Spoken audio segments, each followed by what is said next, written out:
Сәлем, құрметті оқырман.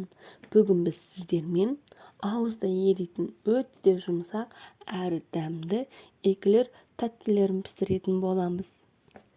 Ең алдымен ыдысымызға су құйып, үстіне сары май салып, газдың үстінде араластыра отырып ерітеміз.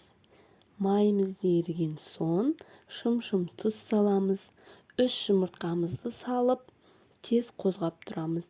Себебі жұмыртқамыз ыстық отта пісіп кетпеуі керек. Артынша ұнымызды салып, бір келкі қоюланғанша араластырамыз.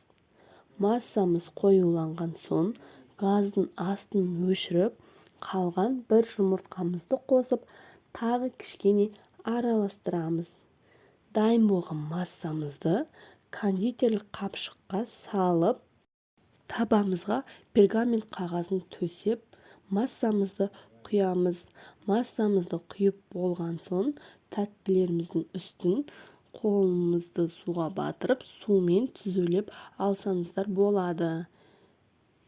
Және де мен сызық салу үшін шанышқы пайдаландым.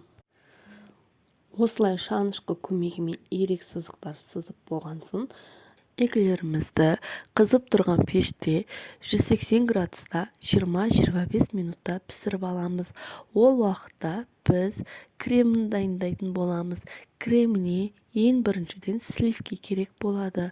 Сливкиді қоюланғанша миксер көмегімен араластырып, сгущенка қосып, тағы да араластырып, дайын болған кремді шприц көмегімен немесе насадка көмегімен эклердің ішіне құйып шығамыз.